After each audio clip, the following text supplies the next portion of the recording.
So welcome everyone. Thank you for joining us today. My name is Camille Delbecq and I'm project manager at ALDA, the European Association for Local Democracy. And here is my colleague Mihaela, who is the project manager responsible for the EU area, also at ALDA. So while I do a short introduction of the webinar, I invite all of you to write in the chat your name, the organization you're coming from, and the country you're coming from, so we can get to know each other a bit. So for the one of you that do not know ALDA, it is a European network dedicated to the promotion of good governance and citizen participation at the local level. And we focus on activities facilitating cooperation between local authorities and civil society. We work on several topics, among which education and gender, and that is why we will be talking about in this webinar. So today we will be presenting you the tools that are dedicated to promoting gender equality in education and in the workplace, and these tools have been developed in the framework of the Get Up project, which means gender equality training to overcome unfair discrimination practices in education and labor market. So if you have any questions, please type them into the question box of GoToWebinar that you can see among all the different little options with an arrow. That's the last one at the bottom. And if you have any questions, so we will bring them up during the presentation and try to answer them, or at the end of the presentation. So before we start properly the presentation, I have a few housekeeping items, also on more technicalities. So today's webinar is being recorded, so it will be also made available online after the live session, and you will be able to find it on the project website and also on ALDA's communication channels. You can see also we have some attachments which are listed as handouts.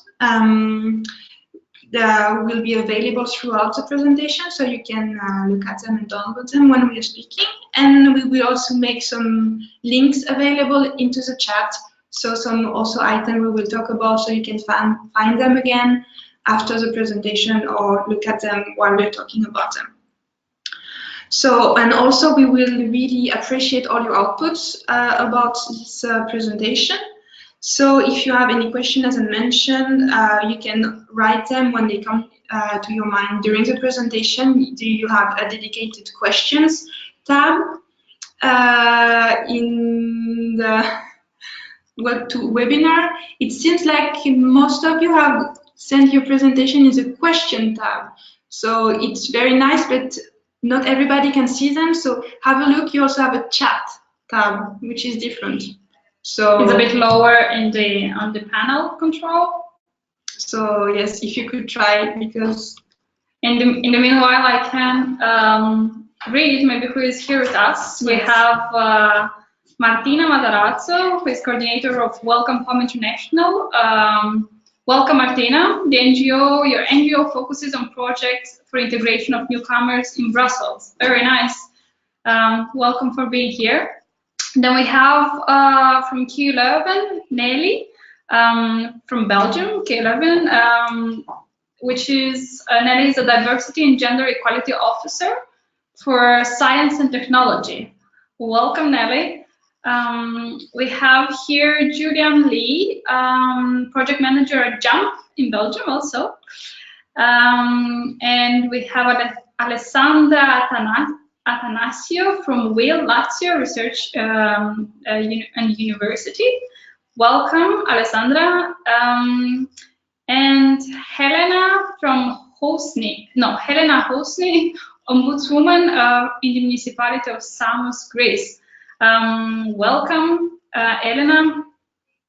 And last but not least, who presented or who sent us their presentation is Marianne van Uyskrot. I'm sorry for my pronunciation, from Q11, and it's a diversity officer. Welcome, Marianne. Gabriela Ceretti, also from CASP, Comitato Internazionale per lo Sviluppo dei Popoli, from Italy. welcome. And let's see if we have someone in chat. It seems like most of you presented yourself here. We still have some new attendees that joined recently. For those who missed the request, we suggested everyone to quickly present themselves and send in the chat a short message with the name, country, and organization they are coming from. So those who attended a bit later, who joined a bit later, please don't hesitate to write your name, where you're from, what you're doing, and we will be introducing you. All right, Camille, maybe you can go on with the technicalities then. Yeah, so as I mentioned, so any question, for question, that's where you had put your introduction. But if you want to send some messages that everybody can read, try to find the chat tab, which is the very last at the bottom. So maybe have a look again. And yes, so because this question time will be really interesting, because after ourselves we present everything about GetUp and gender equality, we will really beneficiate from your inputs and your sharing of good practices. So we will have some time at the end, some 20 minutes for everybody to share their good practices, so we can really share everything. And also all the materials and the presentation we're making today and all the links we will share during the presentation will be we will send them to you in a follow-up email after the presentation of the webinar, and we will also kindly ask you for a short evaluation of the webinar in this follow-up email. So I think we have some new people who arrived. So we have Isabelle from France, from the CNRS also. And I think that's all. So some people didn't present themselves, but that's all right. Yeah. So maybe we can, if you're all ready, and it looks like it, so we can start the presentation itself with Mihaela. All right. Thank you, Camille. Thank you very much to all of you for your time. During this 1 hour and a half, we'll try to give you as much information as possible on the tools that we've been working on for 2 years, on the tools on gender equality, of course. Before starting with the tools themselves, I would like to give you a bit of context, or how did we start, who helped us in this, who financed us. GetUp project is co-funded by DigiJust, and it's a 2-year project that started in 2017. We are now in the last month of the project, we are about to finalize all the results and all the activities. So I'll just quickly, what is the main aim of this project? We aimed, or during these 2 years, we tried to somehow address stereotyping of educational and career choices, and of course to promote education, gender equality in education, training, career guidance, and at the workplace. Basically, we focused on the transitional phase from education to work, and worked with a number of actors to raise awareness. We also put a quite important accent on the workplace, and especially on how to make sure that work practices to promote gender equality are reinforced. But where did it came, or where did the needs are from?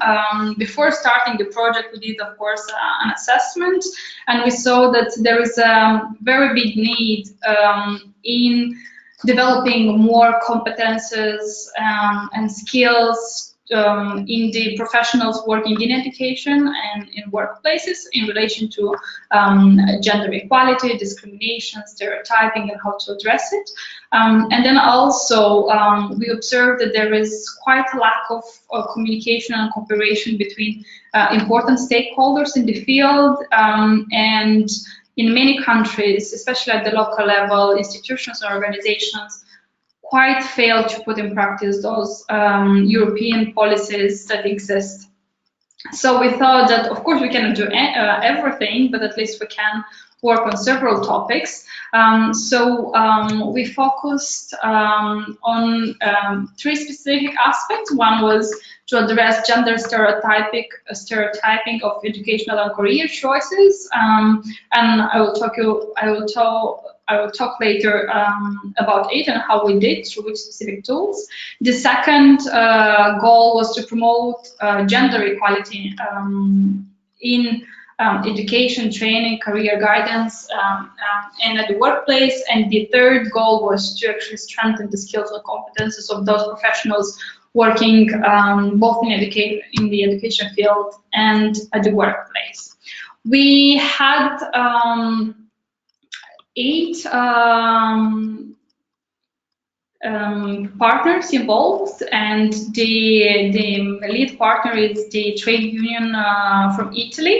We also had a teachers trade union from Malta and Lithuania and Bulgaria, but then we also had several organizations from Belgium and Italy, including ALDA, that focus more on a holistic approach of tackling gender issues.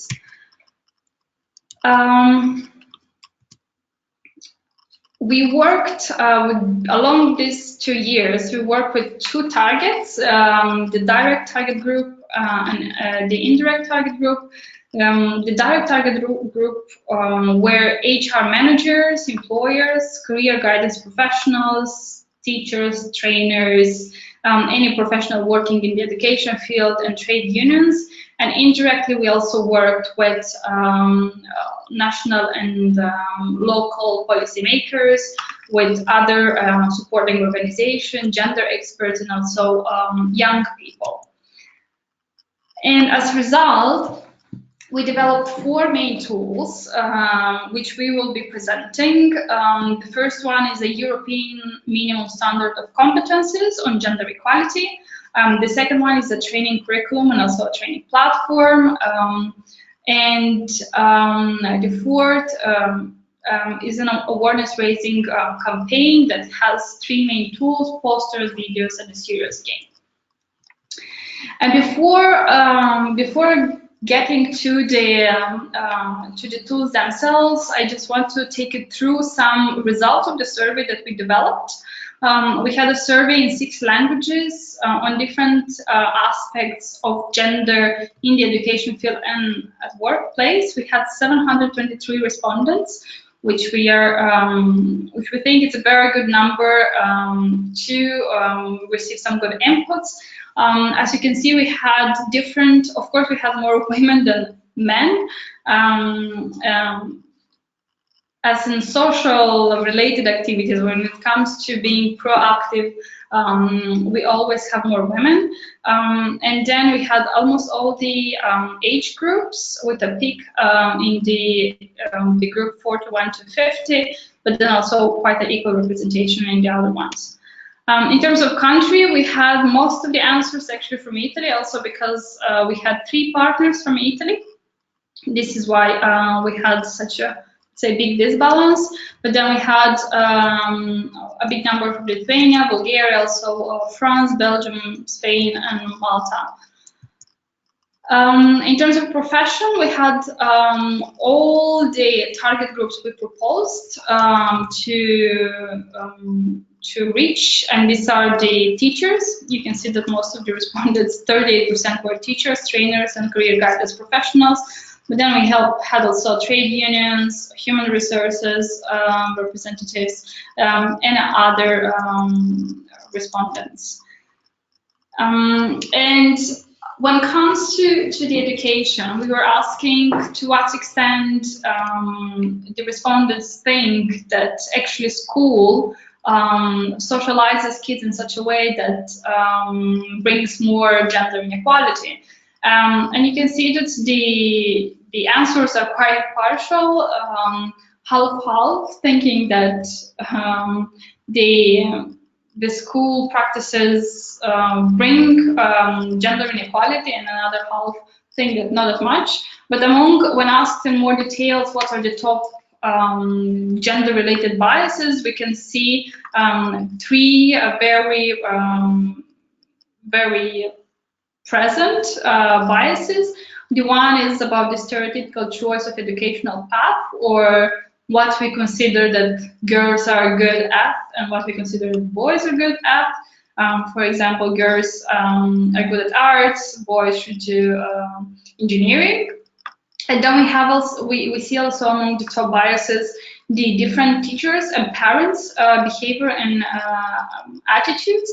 It's not only the way teacher treats the kids, but also parents themselves treat them. For example, when talking about other activities or non-formal activities, then some parents would tend to bring girls to dancing and maybe boys to extra math classes. And then we have the allocation of activities, tasks, roles, or public division during class and recreational time. And here we can see the examples of boys playing in the yard, football, and girls being told to sit calmly in the class because it's not okay to be loud and play outside with the boys.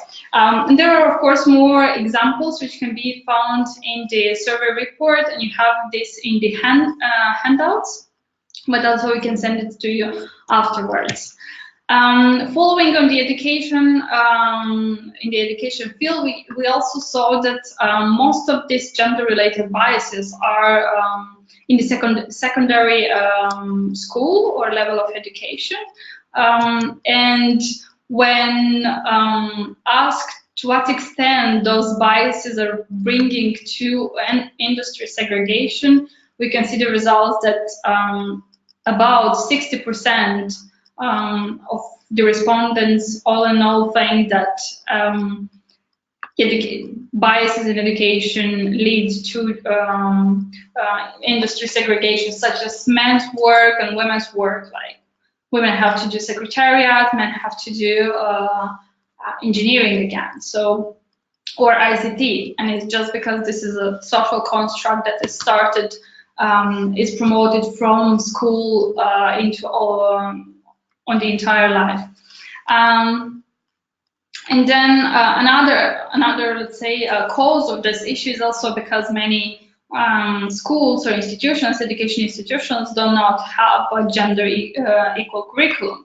And you can see that from the respondents, more than half, or about 70%, they say that even the curriculum is very little gender equal.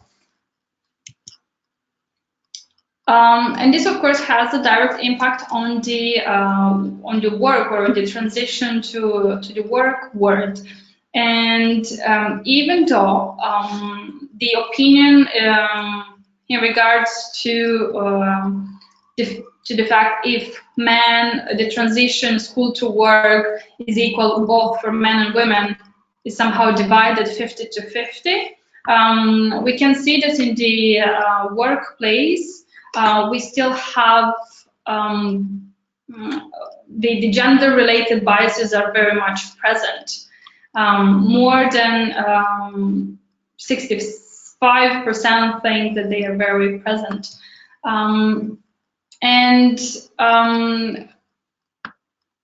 I would say 45% experience themselves discrimination in the workplace.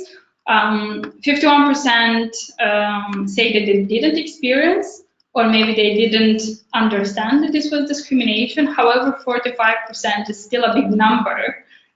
It's half of the respondents, so this is very alarming. And the discrimination was very different, from differential treatment in the language used, the results, the approach, to wage discrimination, to also division of responsibility. In some cases also, men are discriminated. Here, when we are talking about discrimination, we are not only saying that women are only discriminated, but also men are discriminated. For example, sometimes because you were a woman, you get less responsibilities, or let's say an easier job, let's say in construction. Many will suppose that men have to carry a heavy thing without thinking that maybe, well, a woman can be equally fit to do that. Not because she's a woman, because she has a physical condition, and vice versa with a man. A man can have physical problems that might not be fit to do the work. So it shouldn't be, the gender shouldn't be a characteristic. Then, of course, everything related to job promotion, to salary, it was also mentioned. Even verbal and sexual harassment, or preferential hiring, or mansplaining, very paternalist comments, sexist jokes, and so on and so forth. We also have more on this, so if you go on the report, you can explore the full list.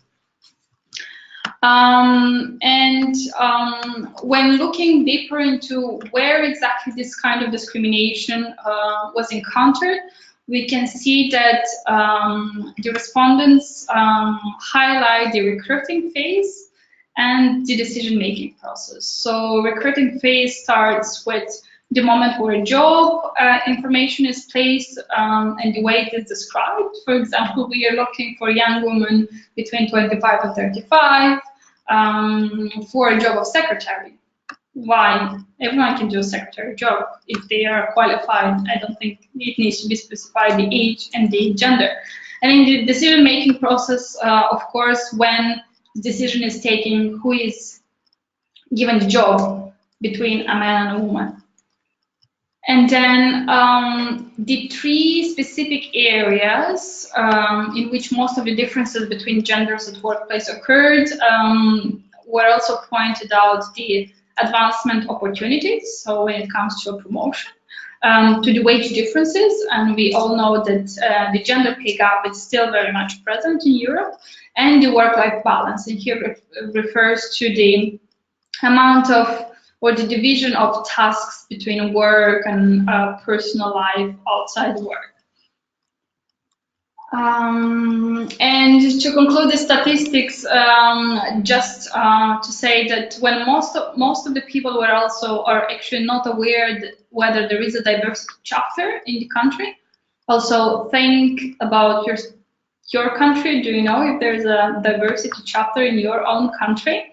And those who actually knew about it, they say that it's not well promoted and valorized. So even if such a document exists, it is of little use in case of zero promotion and usage. So taking in consideration all these data, plus doing some focus groups and more research and analyzing the national context, we started developing the tools, to which I will directly go to. The first one of the tools, which is one of also the most visible tool, is the awareness raising campaign, which we developed. And this was composed of 3 posters, 3 videos, and 1 serious game. So if you've been already contacted by our team, where you saw our message or our campaign, you perhaps already saw the nice videos and the posters and maybe the game. If not, I will guide you through them, and you'll see how you can use them in your own work.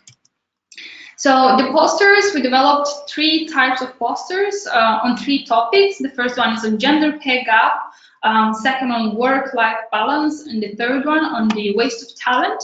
The posters are developed in 6 languages, so if you're interested in downloading them, you just write us, or we can send you in any language you want. We have in Italian, Lithuanian, English, French, Bulgarian, and Spanish. So just text us. In the attachments, in the handouts, you have the posters in English, so you can download already while you are listening.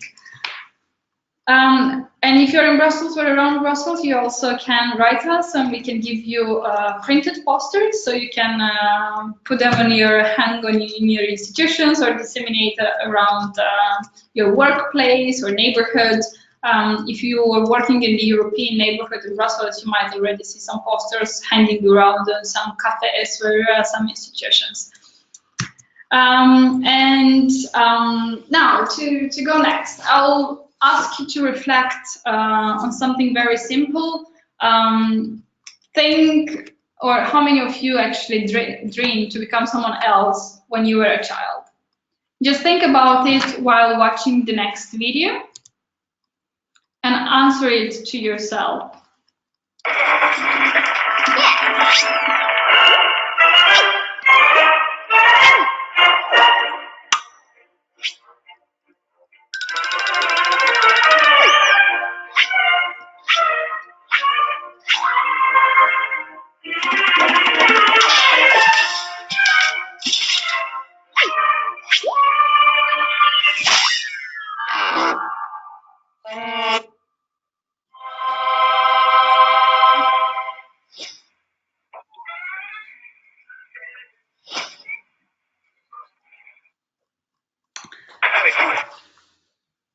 Well, I guess I don't have to comment on that. Perhaps many of you already found yourself in the place of that little boy, dreaming of becoming someone else and becoming someone else actually now. And why so? Where actually is that pitfall between that childhood moment and then adulthood moment? It's actually in the education and it's actually in the workplace. And if we are looking at the statistics, we can see that in 2016 in the tertiary education, we had more women than men involved. But when looking at the employment rate for working age population, and I'm talking about 15 to 64 years old people, we see across all the country in the European Union that more men are employed than women. And why so? Of course, there are so many reasons for that. But overall, the entire policy system and the practices are very discouraging for women first to enter the labor market right after the education or after having a child, but also they are not taking in consideration the full capacity of both male and female resources, which leads directly to a waste of talent. And some of these discouraging factors can be the lower value attributed to the jobs occupied by women, then also the shared responsibilities between men and women, the career advancement challenges, workplaces that have a poor culture and lack of services, where there is also a devaluation of skills. And these are just some of them, which in the end results to those two pictures. You know what is this? This is the G20, which is the annual meeting of the biggest political and economical leaders in the world, and you can see two pictures. In 2015, among all the leaders, world's leaders, we had 5 female representatives, and this year we had 2 female representatives. It could have been 3 if Angela Merkel wouldn't have had a problem with her plate. Still, this tells us a lot that even though there is quite a big progress in terms of gender equality, in terms of numbers, pay gap, and so on and so forth, at the political level, women are still underrepresented to the point that in terms of doing progress from 2015 to 2018, we were doing it vice versa. But let's move forward. The next question for me, from my side for you is, if you ever have been paid more or less than your male or female colleague for the same work. Just think about it and watch the next video.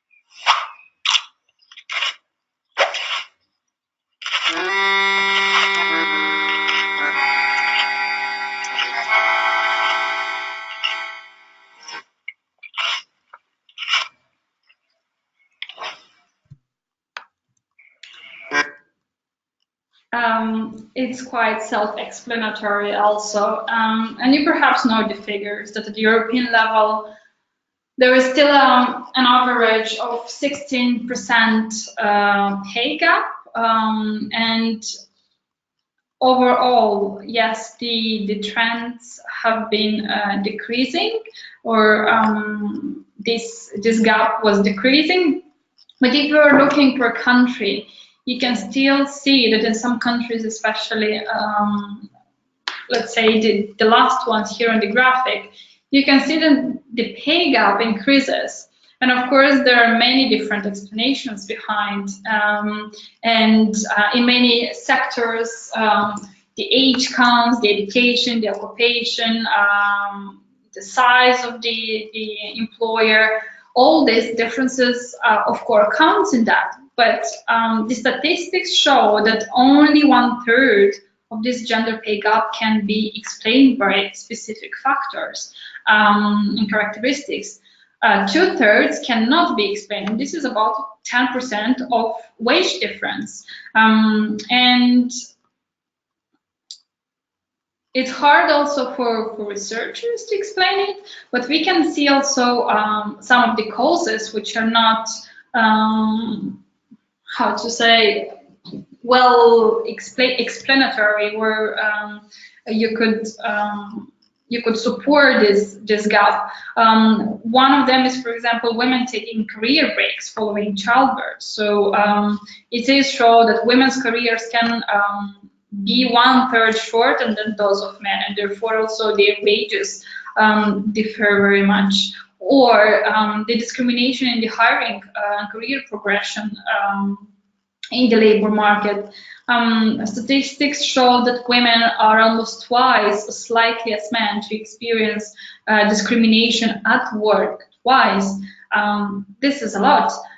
And then, of course, another factor linked to the gender pay gap is also the gender gap in bonuses, how much a man receives compared to a woman when it comes to bonuses at the end of the year.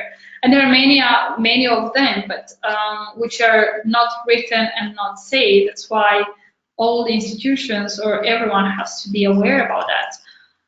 And in the end, the wage differences affect, in the biggest part, especially women. And this comes later when we were talking about pension gap also, which is directly linked to the salaries and many aspects of their life. And my last question for you, I promise, the last question is, if you ever calculated the hours of unpaid work you do at home, from the moment you woke up until you went back to bed, also compared to your partner. So watch this video and think about it.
So you see, right, that women are actually doing 26 hours weekly of unpaid work compared to men, which are doing 1 and 9.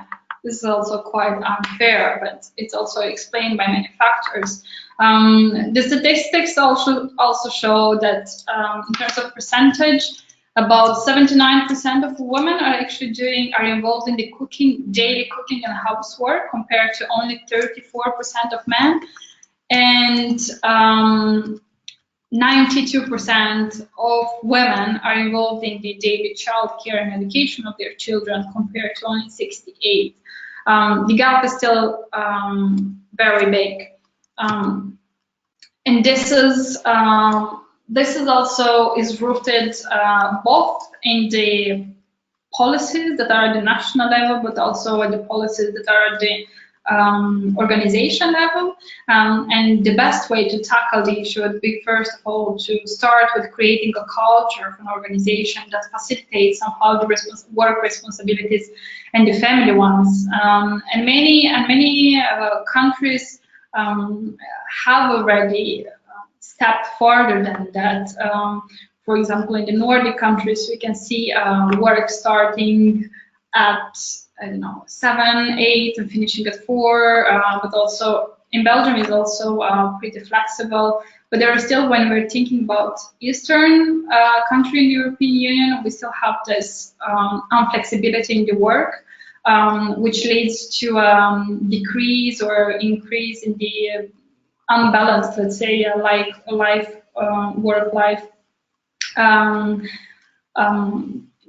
linkage. And then what we could do at the national level is also, if many more countries would include the parental leave, not the maternal leave only, but the parental leave, which would entitle both parents to take equal days for the child care, but also more solutions to take care of children and elderly, because we should not forget that outside we're not talking only about children, but we're also talking about taking care of elderly people, or people with special needs, and so on and so forth.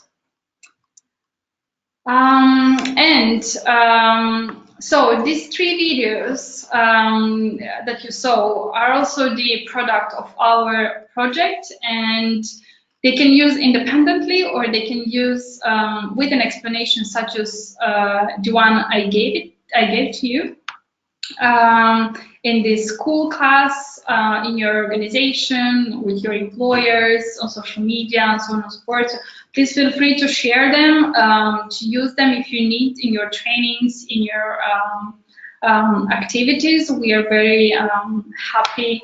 Also, if you could give us a feedback after using them. And going to the third tool, as part of the awareness raising campaign, which maybe is also one of the most exciting, is the gender story, which we developed. On the link on the right, you can see agendastory.eu is the link where you can access the game. The link, or the direct link to the game, is not yet on the website, but it will be soon. What is actually this gender story? It's a serious game, where an interactive graphic story that tackles gender stereotypes and discrimination, through an experimental learning. So the target is, of course, teenagers, but we also aim at larger audience, because we are always young. So when we are talking about gender, it has no age. And the objective is to inform and to raise awareness about gender stereotypes, and how one can change their own choices based on that. And the tool combines an interactive storytelling, several quizzes on gender equality, and then some additional information at the end. It starts with 2 babies that have 2 different destinies, Anna and Tom. And then, depending on the character you choose, you'll go through 3 chapters of your life: childhood, teenage years, and adulthood. And you'll experience different discriminatory situations where you'll have to take a decision to follow a stereotype or to go against it. After each period of your life, you'll have a quiz break where you'll have to choose the right answer, and choosing the right answer, you also get a short explanation. And the game can be played in 5 languages: English, French, Italian, Lithuanian, Bulgarian. In the About section, you have also an additional file with more information about gender equality and different gender equality tools. So if you want to use it, you can use the tool both. If you're a teacher, you can use it with your students in the class, and also as a start to debate the topic, but you can also use it in trainings. You can use it with your staff. Also, you can play the game as many times as you want, because you can always change your decision of following a stereotype or not, and depending on that, you'll have different follow-up reactions. And you can choose to be Anna or Tom, and see what happens to them. I invite you to play the game after this webinar, and also to give us a feedback. You can directly give a feedback at the end of the game. This is all from me and on the awareness raising tools that you can use. Now I will pass to Camille, and she will present you more other 2 interesting tools that can be used particularly in the workplace. Camille.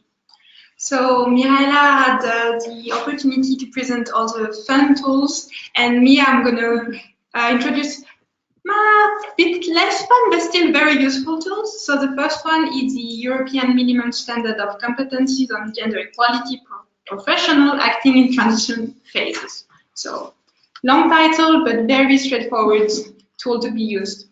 So European Minimum Standard of Competencies is a set of knowledge, skills, and behaviors required to and this one is dedicated to combat gender stereotypes. So this way you can have a set of tools to revise the trainings and the practices that you're using in your daily work life. And the one that we designed in the framework of the Ghetto project is meant to be a common framework of reference, because as you could see, we have many different partners for many different countries. So we want to have the same state of play in other countries regarding gender equality, so everybody can have the same competences. And because in the work that we are targeting in the Ghetto project, so which are people working in the transition phases, between education, training, and the labor market, all these people already have activities and set of competencies that they have to conduct their work properly. But what we are suggesting to do is to make explicit references to gender and gender dimension in their competencies and their daily activities. So they will always be reminded of the gender dimension and consider it in their action, and they will face the implication that it has to, when they don't consider the gender dimension, to realize that it has an impact on the work itself and the productivity and the future of the organization. So, but why do we need this kind of European minimum standard of competences on gender equality? And as Mihaela explained in detail, it's because of gender bias and gender stereotypes, which are still very much alive for many people. So here you have a few examples that some gender stereotypes that are well found in among many people and that popped up in the survey that we did. For example, that girls are more quiet and they can focus more easily, and they perform calm activity, and boys will prefer to do something with their hands, and they will like to talk in public and be in charge of stuff. Or so it will lead to this idea that many people have.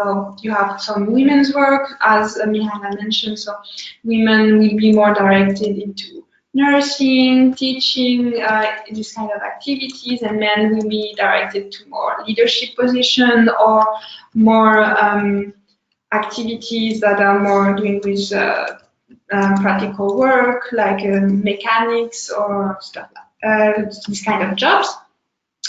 And also, so it will lead to wage discrimination, and these stereotypes can go as little as in the type of language you use, that's not always using language that is referring as if everybody is always male and not taking into consideration the women in the room and all the genders present. So as we presented, we decided to design this European minimum standard of competences, because in the GetUp project we choose to have a competences-based approach to the problem of gender equality in the workplace in education and training. So we want for people through this European minimum standard of competences to develop their own gender competences. So as you can see, a gender competence is defined as a complex set of skills needed to conceive, conduct, and implement processes capable of achieving equal opportunities between men and women. So if all the people we target working in the transitional phases of the life between education, training, and the labor market develop this kind of gender competencies, it will lead to gender mainstreaming. So the goal of gender mainstreaming is to analyze and redefine all the competencies and the tools and the practices that are used by people in order for them to always have a gender-sensitive perspective on everything they do and all the tools they use in their daily work. So if we can achieve gender mainstreaming, it's to, as I mentioned, fight all these gender stereotypes and discrimination in the workplace and the training and education, but not only fight against, but also valorize gender diversity and promote work-life balance, as we saw in the little videos, which are the main topics of the GetUp project, and also we will see later in detail using gender disaggregated data to support all these actions that we want to put in place.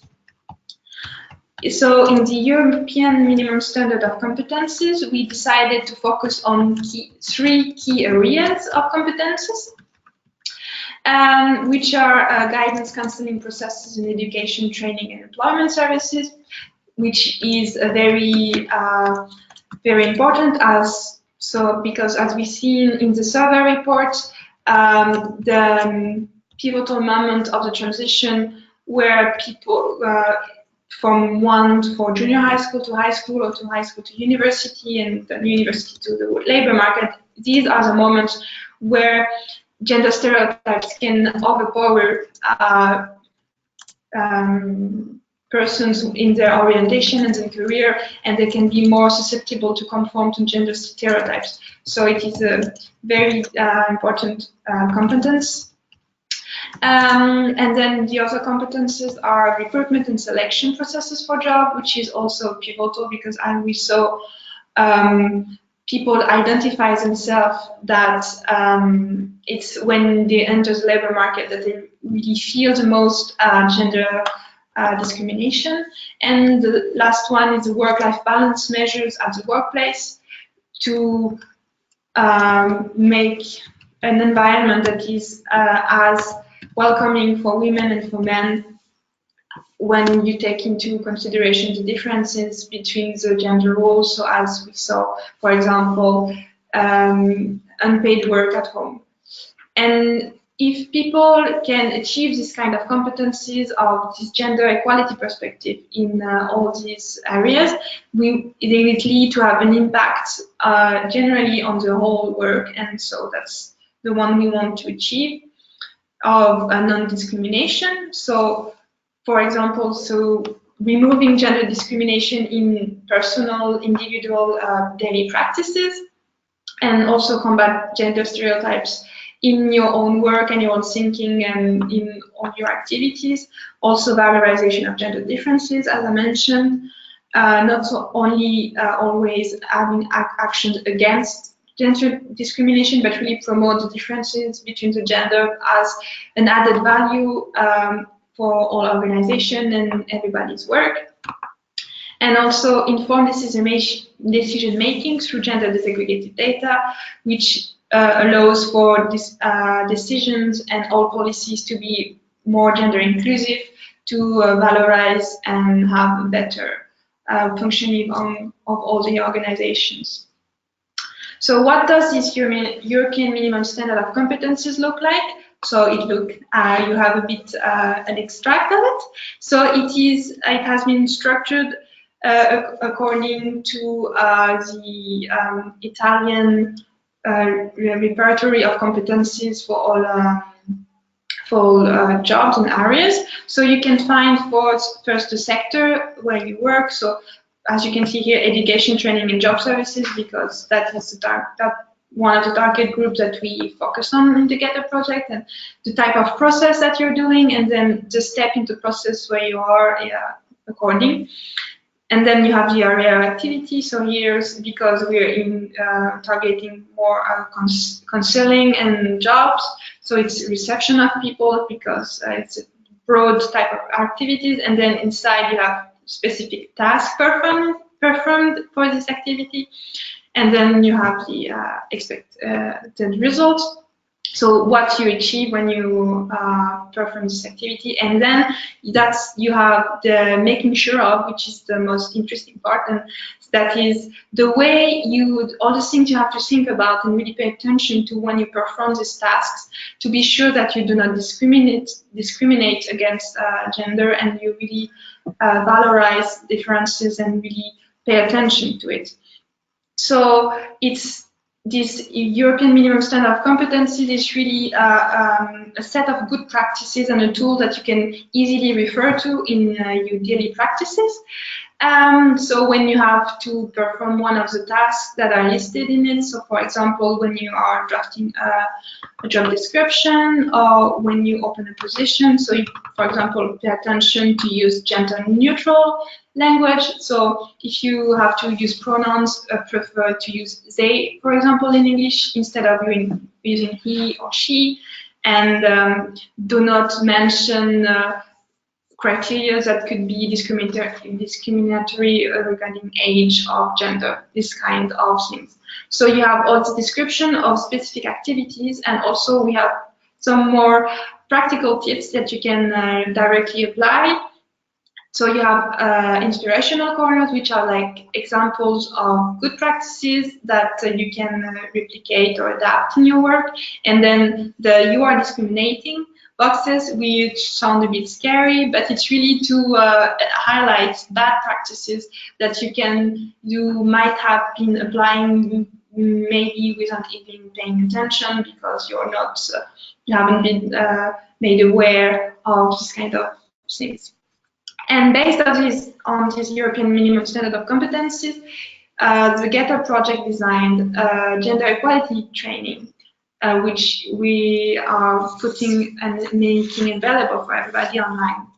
So this gender equality training is really a set of tools, strategies, and means that we want to provide to all the persons interested to impose a change towards gender equality, both in your daily practices at the individual level, but also at the level of your organization in like gender equality charters or policies, for example. And through these, we want to achieve the result of people always finding gender relevant in all their action and paying attention to it, always being able to identify the appropriate tools to use to be gender sensitive in all their actions, and to impose long-term and effective change in the life of an organization. So as for the whole project as a whole, the target group of this training are the professionals who intervene in the transition phases between education and training in the labor market. And the way it was designed, it was a combination of both research and desk research on all already existing EU and national anti-discrimination laws, but also the survey results as presented by Mihaela, where all the people already highlighted also the specific actions and tools that could be useful and the needs they have in their daily practices. And also in this training, we want to allow people, give them the tools to facilitate the development of workplace policies that can be gender sensitive. So the way the training is structured is in 3 different blocks. You have the first block, which is focusing on the individual levels. So it's really, its goal is to allow people in their individual tasks and practices to identify gender stereotypes, reduce gender discrimination, and promote the valorization of differences. Then you have the block B, which is the organizational level. So to influence and help organization to develop organization strategies and action plans that are gender sensitive and promote gender equality. And then we have the block C, focus more on societal level, so which is a long-term goal that we don't have the potential to be able to influence with the Ghetto project, but little by little, if individuals and organizations change their practices towards more gender equality, to have more gender equality at the level of society. So in this one, more through the use of gender disaggregated data. So I will go a little bit more into detail in different blocks. So here you can see the different learning outcomes that we hope to achieve when people participate in this training after listening to the block A on the implementing activities of the individual level block, which is mainly targeting at individual practices, so more gender bias in your that you might not be aware of, and recognizing the tools that you can use and the language that you use and your processes and barriers that you can notice in your own practices or in your organization.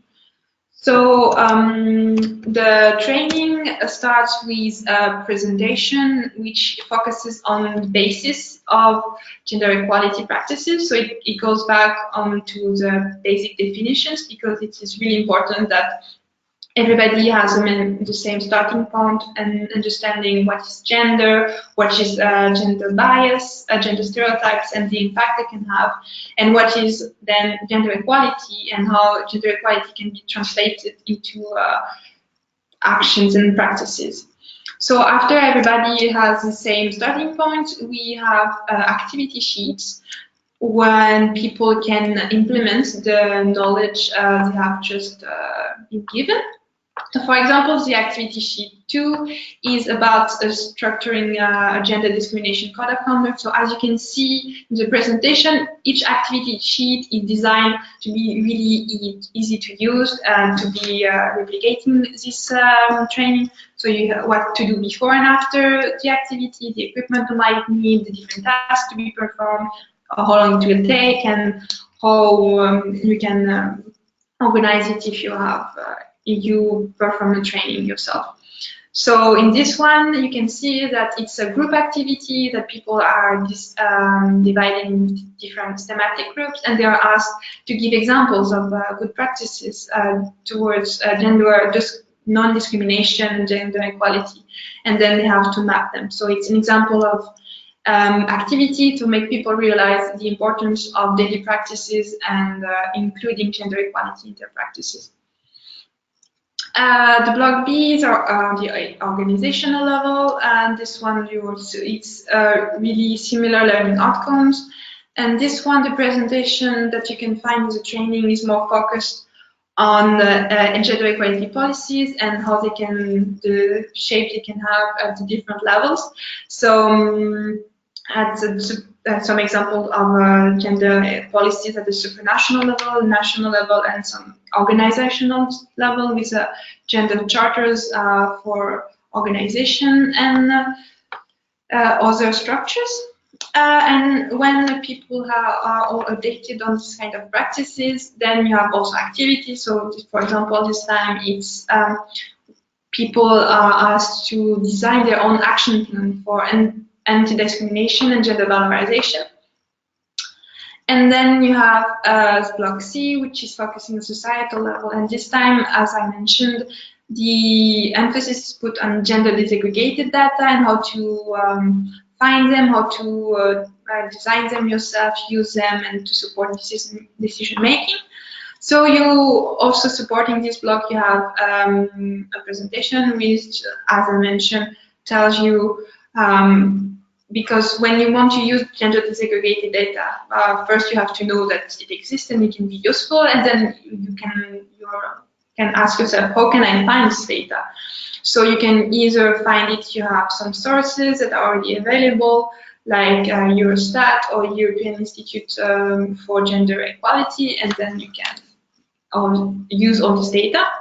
And then you have some examples of areas and topics that it can be useful to analyze to impulse a change towards gender equality in your organization. So, for example, this internal staffing, the glass ceiling, the work-life balance, the gender employment gap, the pay gap, the pension gap, and some welfare system and availabilities for your organization.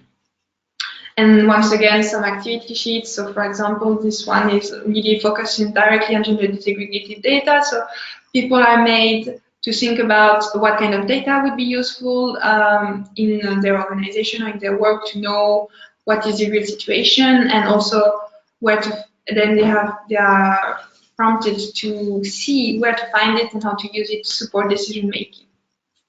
So, all this training that I presented you is available online on the GetUp website. So you have a specific tab on the website, training platform, where you can access all these materials. So all these materials are free and you can easily access them. You just have to register, as you can see in the bottom left corner. Just put a username and a password and you can access all the materials. The material is available in the 6 languages of the project, which are English, Bulgarian, Spanish, French, Italian, and Lithuanian. So when you log into the platform, what you can find is the following material. You have first, again, an introduction and the rationale behind the project and the training itself. This is what we presented before with when we went back to all the description of the project, and then you have all the presentations and activities that are just presenting you according to the 3 training blocks. And then you have inspiration corner. That's where you can find again the European minimum standard of competencies and some infographics and quotes that can spark inspiration and debate for people to start a training, for example, or just a discussion inside the organization. And then you have a self-assessment questionnaire that you can fill in to see how much you have benefited from the training and how your skills and competencies and knowledge have improved. And then at the end of all this training, you can request a certificate. So once you will have completed all the activities and consulted all the materials in one language, you can request a certificate that we will provide you in the language that you prefer. And so once again, it is the link of the platform. We will make it available again in follow-up email, and you can find it in the chat. So don't hesitate to go take a look and do all the activities yourself. So that's a quick recap of all we presented and all the activities you can do using all the tools presented and designed by the Getter project. So the serious game, which is, as we mentioned, a very nice tool that you can really use easily, and it's fun even for people who don't have who are not super aware of gender equality topics and issues. Then the training platform and the website of the project. So now we'll go more to more interactive and question and sharing of good practices time. So now it's more time of feedback and tell us what you thought about this webinar and the project that we just presented. Thank you, Camille. Thank you, everyone, for being here with us after more than 1 hour, still here as at the beginning. So we propose to have now a session with your inputs, but also with questions and answers. And if you have any question, you can write it in the question box, and we will be answering. Otherwise, if you want to speak and intervene, you can raise your hand. You should find a hand icon in your control panel, and we will unmute you and you can have the word, the floor. I know that there was Nelly from KU Leuven that wanted to share some of her experiences. So Nelly, maybe we could start with you if that's fine. I will try to unmute you. Can you hear me? Thank you so much for your nice presentation, by the way. It's a bit noisy here, first of all, so it's a bit difficult. But I'm sorry for the backdrop. My goal was to maybe ask some questions rather than to share experiences. So maybe I can just type them and you can look at them. I think that's a better. Yeah, as it's more comfortable for you. Maybe one of the questions I have when I listen to your stories is I like the summing up of all these kind of things. I was just wondering how much of the academic research that is done on this topic have you included in your workshop or in the possible teaching material? Yes, from the teaching materials, they have been done with a pool of experts that were from all the partner countries. So each partner provided experts from the trade unions, from the labor market, from employees, from the school that participated at the design where they gave feedback on the training materials. In terms of research material, most of it, I would say, was based also on the practical, more on the practical side, because the material, we try to make it as close as possible to the real needs and also to the real feedback based on the survey and also based on the focus groups in all countries. So we had a kind of cross-cutting analysis of the national legislations, of the national training offers, also in all the 6 partner countries, and then we double-checked it during focus groups with the participants with professionals in all 6 countries, and then professionals also developed this training material. So the training was developed, the training materials was developed by, if I'm not mistaken, Bulgarian partners, that are representative of trade unions, and also by an institution in Italy that works on gender equality together with the trade union.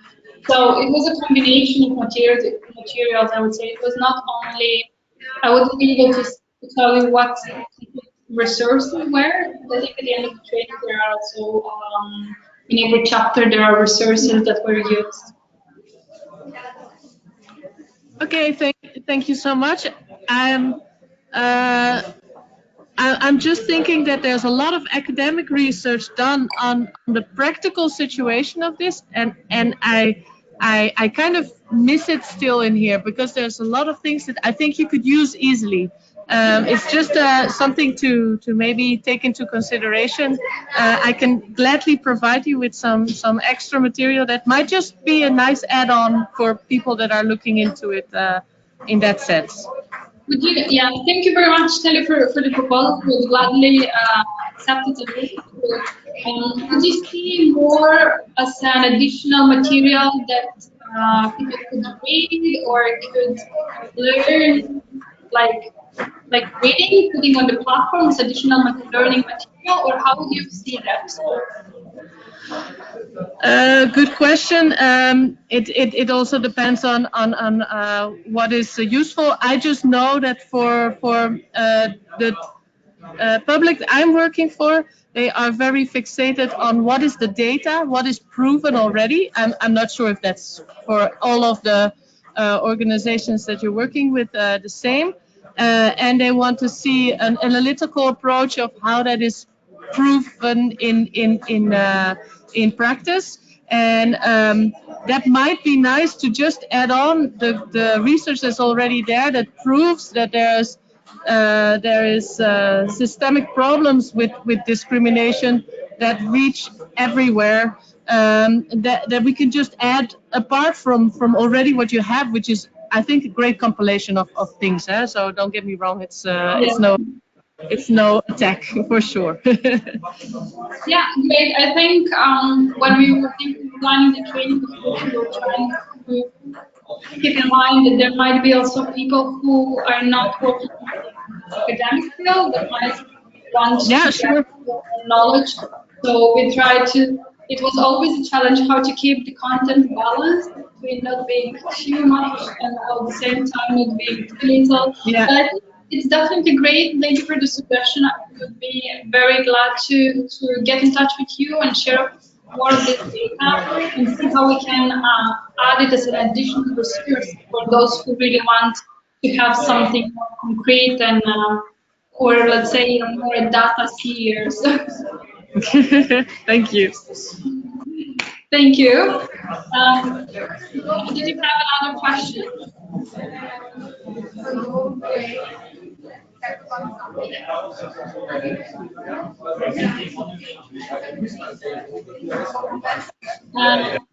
Did you have another question?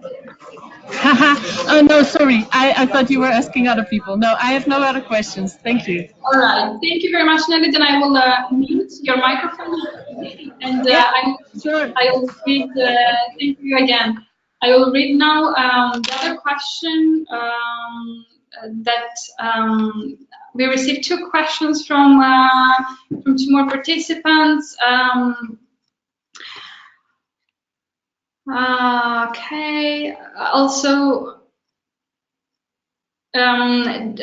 Marianne shares also the Kilov's experience on gender policies, and they have a diversity and a gender action plan that we can find. Maybe Marianne, if you don't mind, we'll be also sharing this with all the participants, because it might be interesting for the ones listening to also access this gender plan. We will share it after the meeting. Thank you very much. And we have Alessandra was asking also a question, how the learning materials will be at disposal on the platform. Is it open for everybody who creates a user account? Yes, Alexandra, everyone can access the materials. You simply need a on a simple account with your email and password, and then you have access to all the learning materials. You can have it in the language you want, in Italian, for example, and you can access all the presentations, you can access all the videos. We have also videos there, other documents freely. And then you can fill in the evaluation form and at the end get the certificate. Also, you don't need to fully pass the entire course, let's say to spend hours or weeks on that. You can choose the type of content you want to get more into, and then you still can request the certificate. Okay. All right. Do you have any other questions or anything you would like to share with us?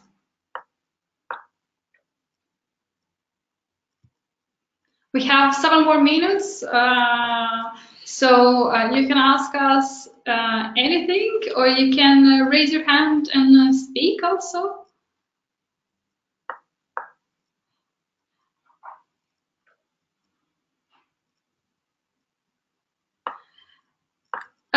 Did you manage? I hope you also managed all to access the handouts, which are just below the let's say lower in the control in the panel. So handouts, if you press on the handouts, you can see 3 PDF files. Those are the minimum standards of competences. And then there are the posters that you can download yourself and even print them in the office and have. Otherwise, if you're in Brussels, leave us a message and we can meet and pass you some posters to put around. And you have the survey report also in a PDF format.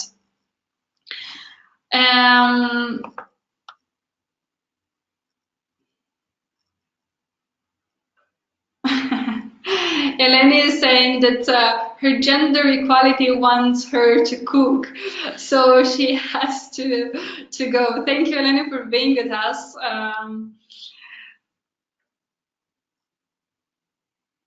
And Martina from the Home International, Welcome Home International, will also, she says that she will use the materials and we'll get in contact with us for the posters. So don't hesitate. We still have around 100 posters, or even more. No, we have maybe 250. Actually, no, 250. No, we distributed a lot, so we have, so come. We are almost running out of posters. We'll be really glad to share them. They're really great. You can see them here. You see, these are how big they are, and they're very colorful and nice. All right. If no other questions, or not, at least not at this point, you can always contact us afterwards. We will send you a follow-up email after tomorrow after the webinar, with also a short evaluation. So please take your time to quickly answer the evaluation and help us improve our webinars. We will do also on other topics in the new year. Yeah, thank you everyone for being here, for taking the time. I hope to have you back in ALDA webinar series anytime soon in the next year. I wish you all a Merry Christmas, a Happy New Year, and I hope to talk to you next year. Yeah. Goodbye, everyone. goodbye, everyone.